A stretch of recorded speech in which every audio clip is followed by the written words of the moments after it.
שלום לכולם, שמי אסף, אני מחברת כנאוף. בסרטון הזה נלמד איך לטפל ולפתור בעיות בסיסיות במערכת השיגור. המשגר לא עובד בכלל. מה שעושים דבר ראשון, מגיעים למשגר. אם המנורה הצהובה דולקת, הופכים את הופך הפאזה לצד השני. במידה והמנורה ממשיכה לדלוק, נא לקרוא לחשמלאי, יש בעיה בהזנת חשמל. המשגר עובד פעם אחת ומפסיק. אז בודקים קודם כל, פותחים את הלוח חשמל ומסתכלים איפה דולקות לנו מנורות ירוקות ואדומות.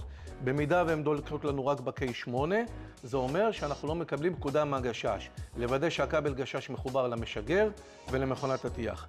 במידה וזה לא מסתדר, לקרוא לנו שנגיע לטפל בזה. אז המשגר עובד לנו ללא הפסקה.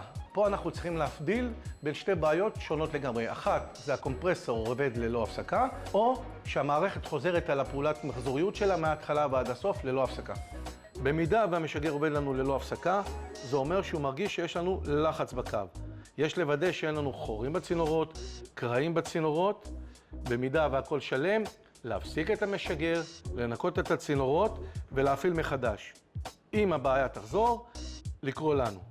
במידה והמשגר עובד ללא הפסקה, כלומר במחזוריות, הוא פותח קלפה, סוגר קלפה, הקומפרסור עובד, מה שאתם צריכים לעשות הוא לנתק את הכבל גשש מהגשש במכונת טיח ולראות אם המערכת תמשיך לחזור על הפעולות האלה. במידה והיא חוזרת על עצמם, אז יש בעיה בכבל גשש. במידה והיא לא חוזרת על עצמם, יש בעיה בגשש. אז יש לשים לב שהצינורות שיגור שלנו לא מעורכים, קרועים או כל מיני עיוותים כדי שלא נאבד לחץ מהקו. ובמקרה שיש לחץ בצנרת, אסור לפתוח את הצנרת. נא לשחרר את הלחץ מהקו קודם. איך אנחנו משחררים את הלחץ? מסתכלים בחזית של המנוע, רואים את שני החצים הכתומים, לראות שבמצב מאוזן, מסובבים את הברז עד שהם יהיו במצב מאונח, ורק אז ניתן לפתוח את הצינורות. אז שתהיה לכם עבודה יעילה ובטוחה, ואנחנו כאן לכל שאלה.